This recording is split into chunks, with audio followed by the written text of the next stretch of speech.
Also wanted to let you know we do have a site now to dispose of sod, pleased homely sod.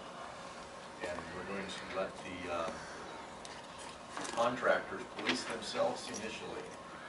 So you're going to do it basically as contractors only, not homeowners? I'm not going to be out there checking it. Okay.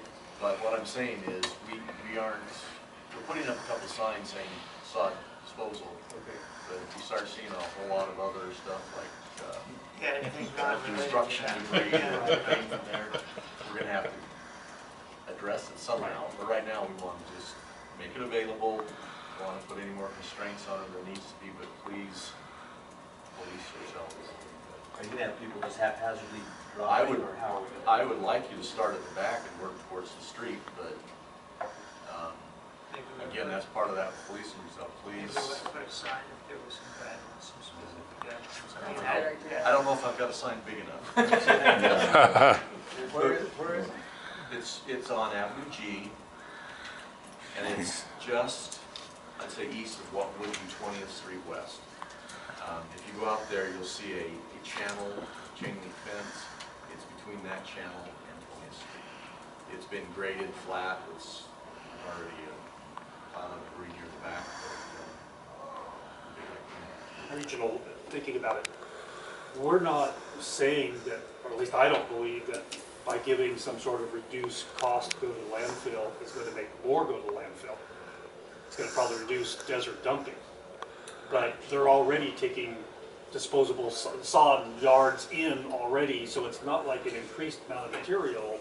It's probably reducing desert dumping, so Yeah. they're already taking it, so that's where my little bit of heartburn comes from, is that I don't think we're making an incentive for more stuff going to, well, we are, because we're not making it go to the desert.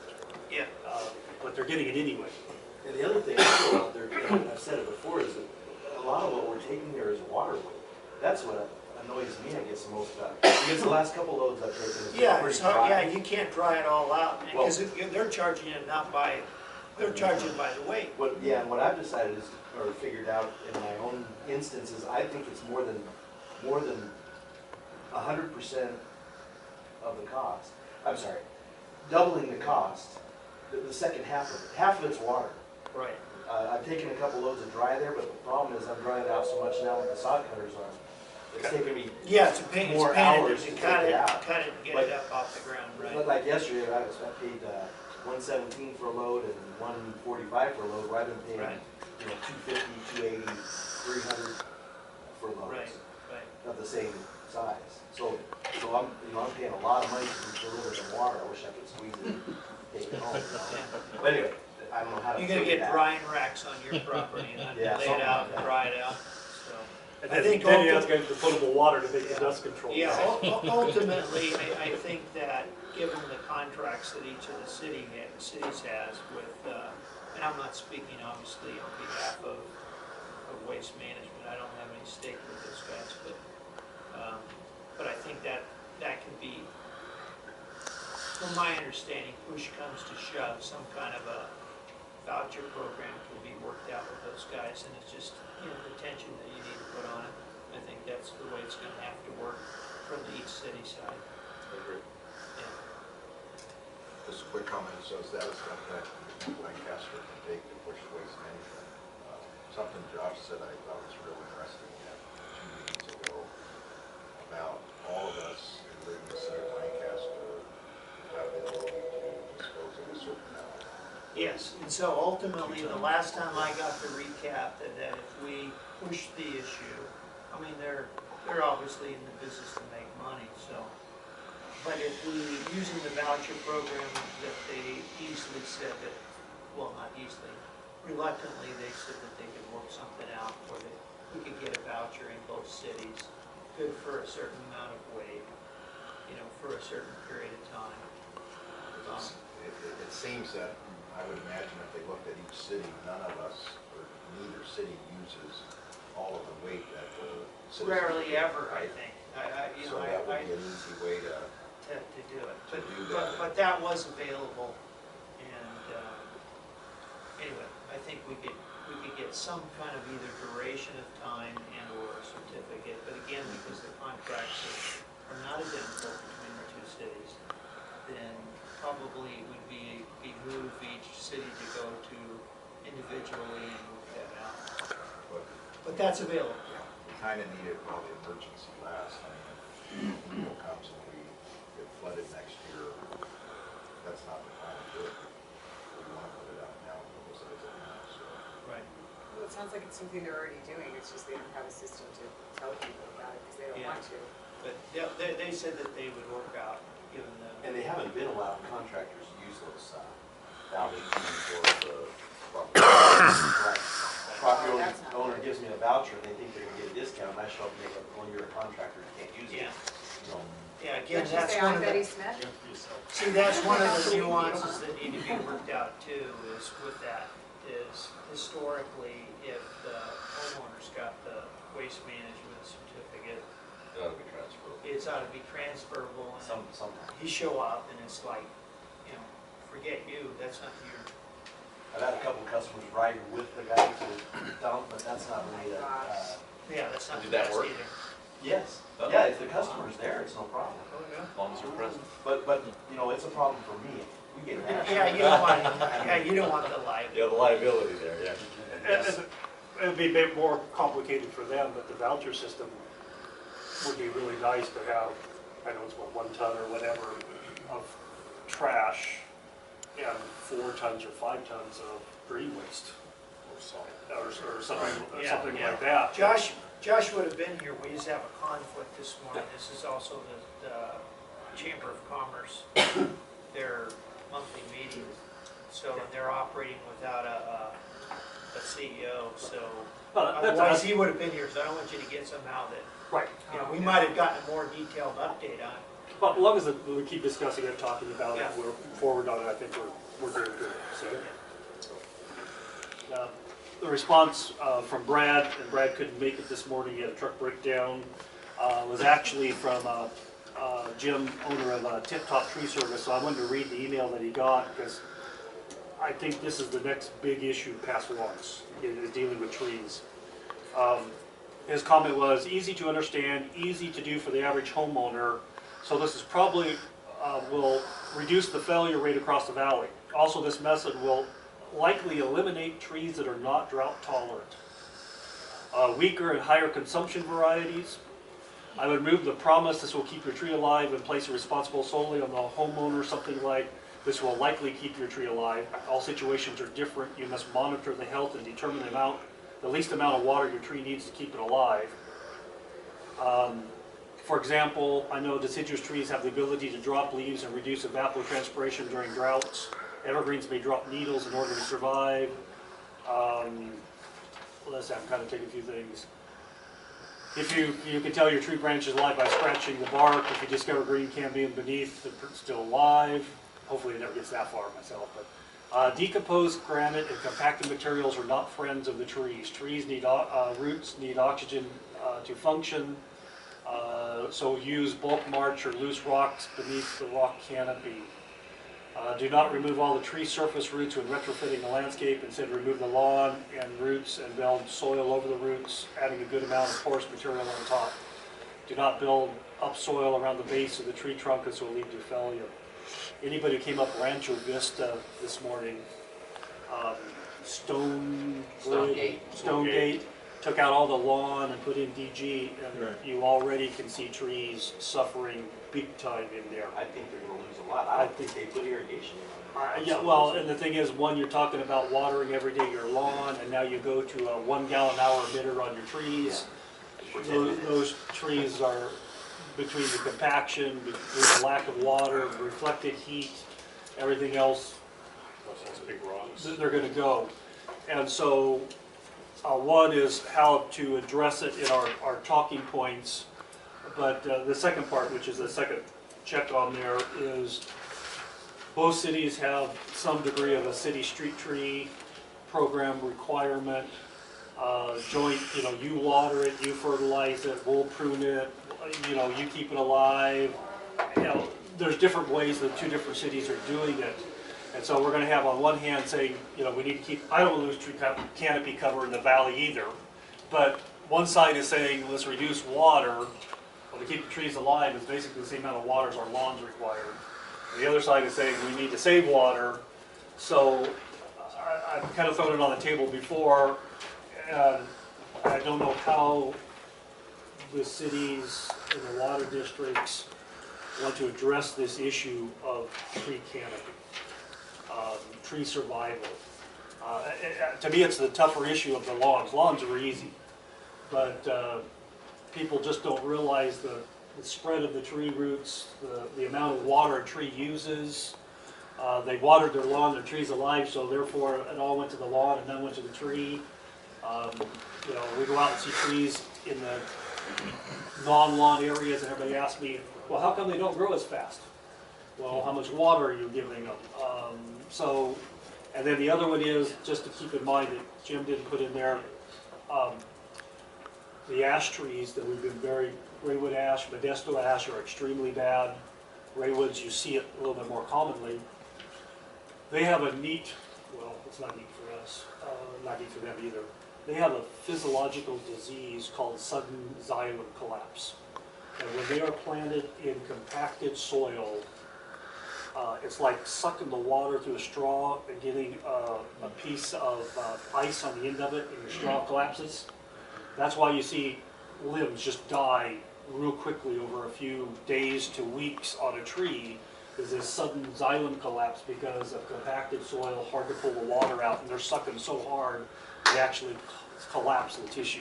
Palmdale Mall has it out there. Right.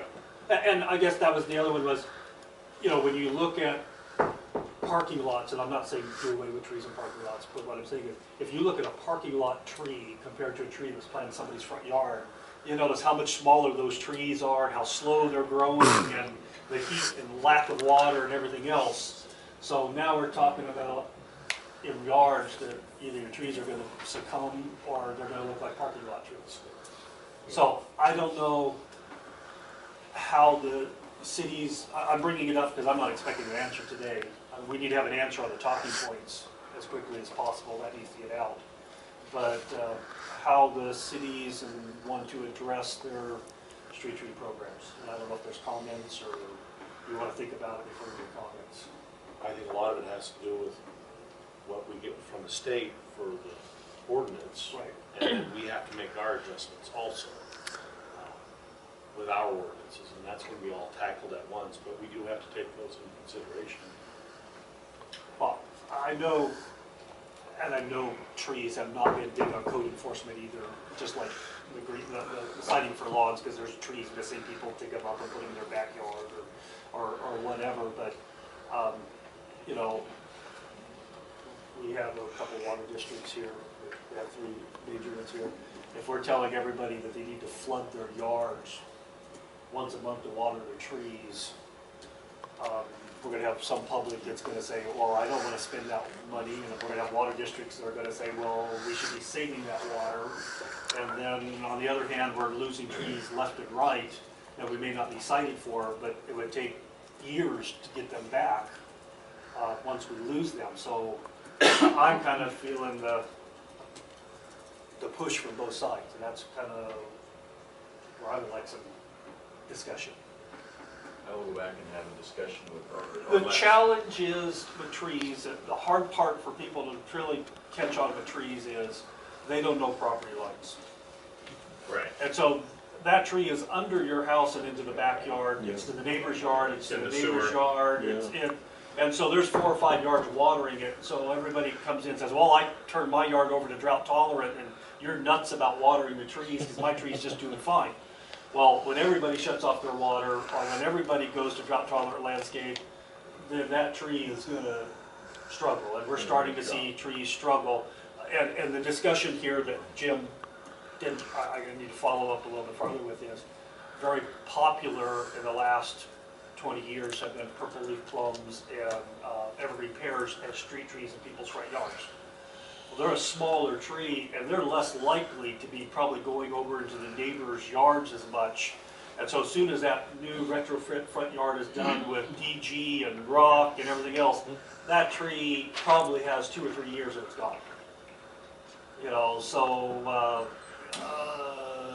We noticed at the city when we went to the turf in the front, we did all that turf run, City Hall, we noticed that they struggled for a while, and we've had to change things. Right. So I don't know what we did, because we're not the maintenance guys for that, but they've rebounded.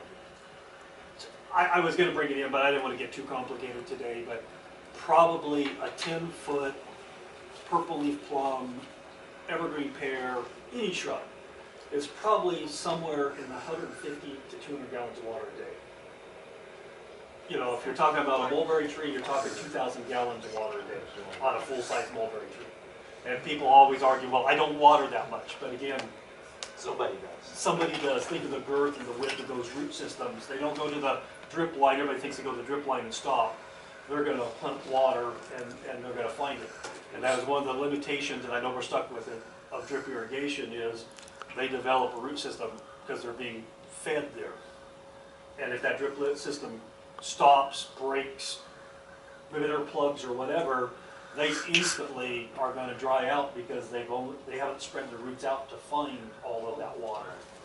And so when we take out a lawn and put in 3 drip emitters around the base of a tree, we would have to run, I mean, if they were 10 or 20 gallon hour emitters, we would have to run them 24 hours a day, 7 days a week, just to make up for the lawn that they were getting. And if any one of those plugged up, those trees could go. That brings up another question though, is root intrusion, how that's gonna affect the cities as well, because as the water starts drying up, you're gonna start seeing these big trees finding the cracks in the clay pipes and in the Oh, sewers. full employment for the plumber. I had a rental that we had landscape changed out 3 years ago. And tell me, I should have thought about the 3 elm trees that were to the rear of the property. So last Friday, I paid $3,500 I've to been have there. the plumber. And I've got pictures on my phone, and I'm not lying to you, because I was out there when they pulled it out of the sewer line. It was solid and ran 8 feet, and they were able to pull the entire piece out of the line. And I have it on my, yeah, it's amazing. I'm sitting here watching Daryl's plumbing do this.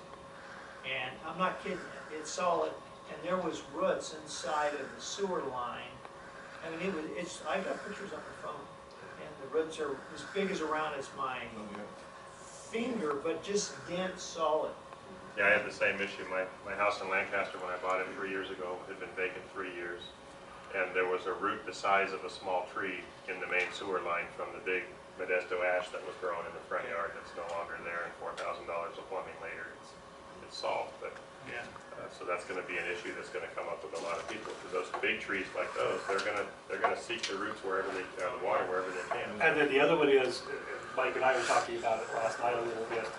The other one that most do not understand is mulberries do it fairly frequently, willows do it a lot. Siberian elms, which a lot of people call Chinese elms up here, are notorious for it. And that is, you think of those roots growing bigger in diameter. Well, if tree A is growing this way and tree B is growing this way, and those roots grow in diameter, they actually graft together. So you do not have a tree in your front yard, you have a community in the neighborhood of trees. And so the water that your tree may be getting could be coming almost a mile away, going through the infrastructure of all the other trees between it to your place. No names, they're gone right now, but I've still got to do no names.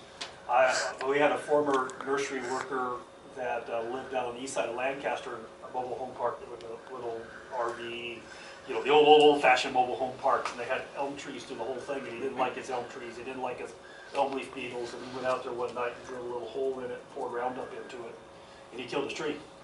He killed his neighbor's tree, he killed his neighbor's tree, he killed his neighbor's tree, he killed his neighbor's tree, and he defoliated about 10 more trees.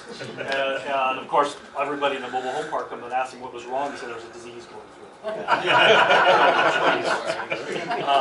But realize that, you know, even our fast-growing, water-loving trees, not only do they have a root spread, they can actually graft together and actually increase that root zone tremendously. So what's the real solution so we can form a message? Well, I mean, what is the message, and I don't know what that is, but I'm just kind of still throwing it out to the cities and everybody to think about. When we go to Tucson and Phoenix, you don't see these city street trees. I hate to give up city street trees. But when we talk about, is this drought a temporary 1 year thing and we're all gonna go back to normal, then once a month probably works. If we see this as a continuing, that we're never gonna back off of what this is, or we're only gonna go back a step forward back if there's a wet year, then I think we're seriously gonna have to look at our street tree programs and figure out whether it's much more drought tolerant trees, smaller trees. I don't know what the answer is either, but if we're gonna stay at what the governor has now as the future, then we've got to wait for the landscape ordinance. We're gonna have a different message, and we're trying to get it through till next spring, next summer, and everything's gonna be fine, because we're gonna have a wet year. I mean, there's two different messages Well, then there. I think if we just say, if you removed your grass, don't forget to water your trees. You know, something I like that. simple. Keep it simple. Yeah. Yeah, I mean, I mean, you go up into the Bishop area and so forth, that's what you see, the dams are on them, and they flood it. Sprinkling something. well, when we talk about it, see, again, that's the deal in there. If you're gonna water your trees with your lawn sprinklers, it means running your lawn sprinklers 5 or 6 times longer than you do if you're watering your lawn, so the water goes deep into your soil and gives enough water for your trees. It's not like I'm gonna run it 5 minutes again once a month. It means I'm gonna need to run it 50 minutes or something, and we're gonna have runoff, we're gonna have issues, we're gonna have people complaining. Is it just before my 2-month billing period or afterwards? Well, maybe we can have more detailed information, like go to our website and then have additional information that's more in depth about the trees that people can go to reference, because you can't say it all in a short message. Right. What if we had a little detail that, how do you guys water, when you put in the DG, how do you water the tree? Well, unfortunately, we're doing what Neal's kind of saying, maybe doesn't work. The thing is, that I guess with me, I'm doing plant material under there, or around that drip line too, and so I'm not only getting water from the bubblers that I'm putting in for the tree, but I'm getting it from those shrubs too. Or I'm hoping that I'm getting enough water. Again, I cheat too. I mean, I won't call it cheat, but that plant might need a 1 gallon hour emitter, but I'm still putting in a 5 or a 10 so that the tree gets water with the excess But these off aren't of the the drip. people we're trying to get to. The people that have hired you have good water management with the new landscape. And we're, I think, trying to get to the people that are just turning their sprinklers off, getting rid of their lawn, saying, I'm gonna wait till October, or I'm wait till I have money, And forgetting about the tree. Am I correct? Okay, so that's where we need to, I think, target that message, not to the people that are redoing their yards, Okay, well, more so. I'll get with Dwayne with what he said. I got part of it down. We'll come up with something that's more generic, and then come up with information on websites that people can. I think we should just really be using the website to direct people to get information. Like I said, maybe a couple examples of a tree well, or some of those deep watering systems. I mean, there's a million ideas in this room. Everybody has them, but to get them out to the public is what we need to use social media for. So are we gonna do a website on our, okay, We'll sorry. get to that. That's fine. Thank you. We're almost Getting it. there. All right. I was also going to add when I thought of it driving in today, because I actually put in my column this morning. I need to add one in here about, don't over fertilize. More growth means more water, so we need to keep cut back on the nitrogen or slow release or something like that. So I'm going to add one in there that's a little bullet point on correct fertilization during this time of year, or with our plant materials. Most of our native plants never need to be fertilized, so that's one of the big advantages. We both kind of come through as, if we're going to do home of the month, I'm going to go there first, I guess. And we want to take in entries. If we're doing these water conservations, these talking points. Do we want the entries and the main site to be the AVECC website? Do we want it to be the Antelope Valley State Water Contractors website, which represents the entire valley? It's not just AVECC. Do we want it to be the website of all of the members in here? And we're linking back and forth? Or are we to the point, and again, I know we've had this discussion in our Water Conservation Committee, not here, do we actually need to set up an Antelope Valley Water Conservation Coalition website? Or a AV Saves website, and have that as the center point? When I was searching for Home of the Month contest and other places, a lot of them I found were a joint website between about 10 providers and have their own website that was able to kind of link everybody together.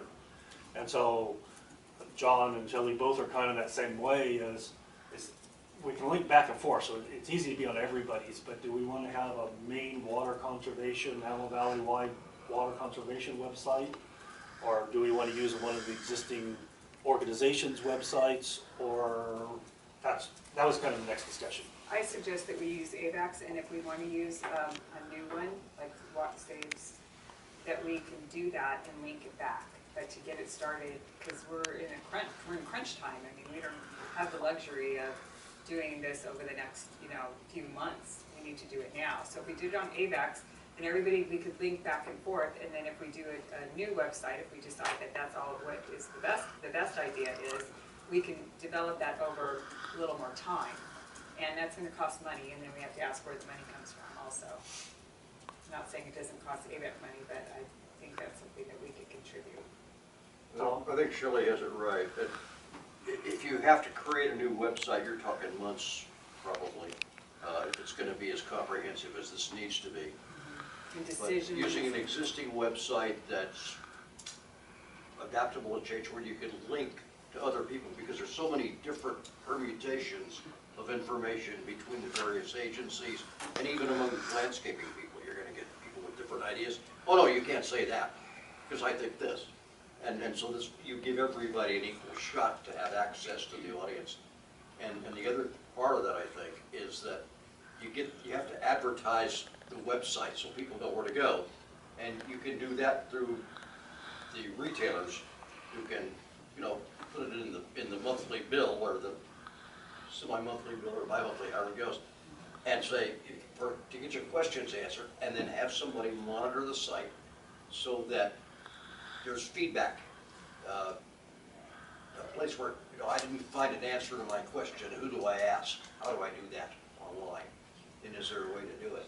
And that can be worked out, depending on where you are on that site or a link to it.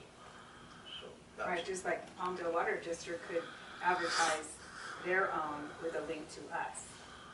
For more information, try AVECC's website, kind of a thing, and vice versa. So they can promote, each individual person can promote their website with a link to AVECC where we have more general information.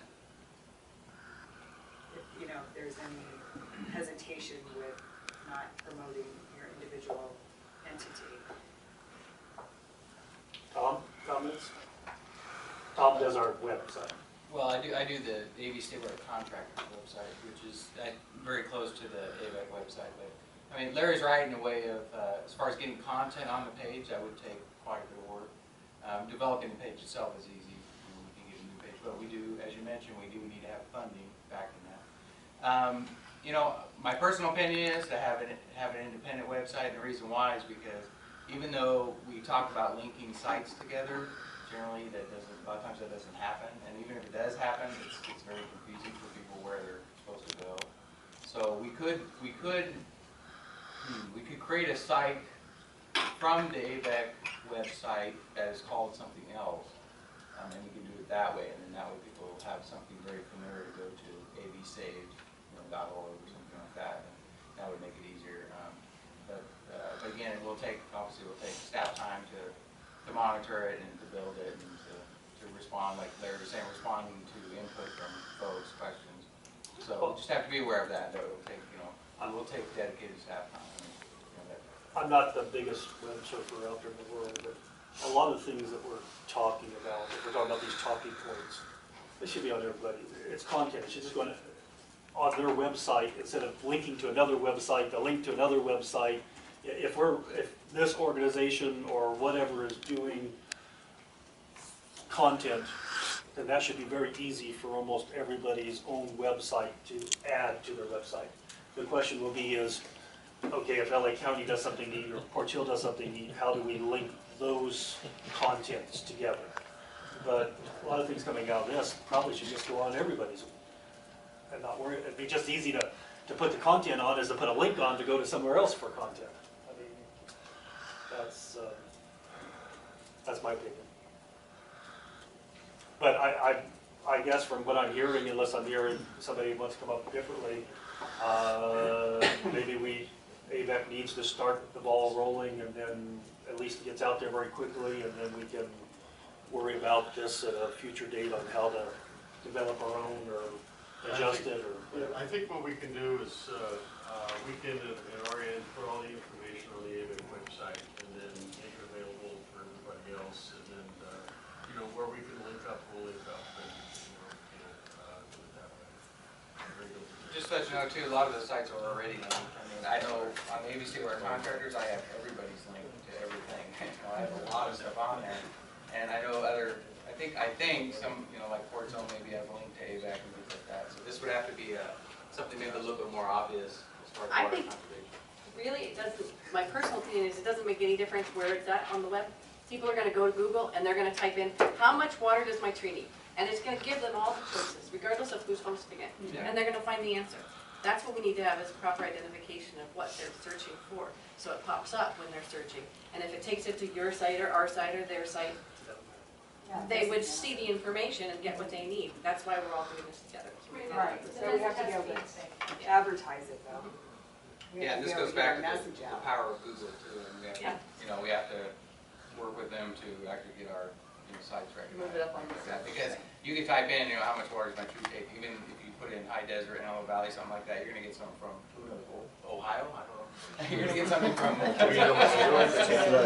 Sometimes you get some weird stuff and it becomes, so if we can kind of help direct people to where, but certainly AVECC can start that process.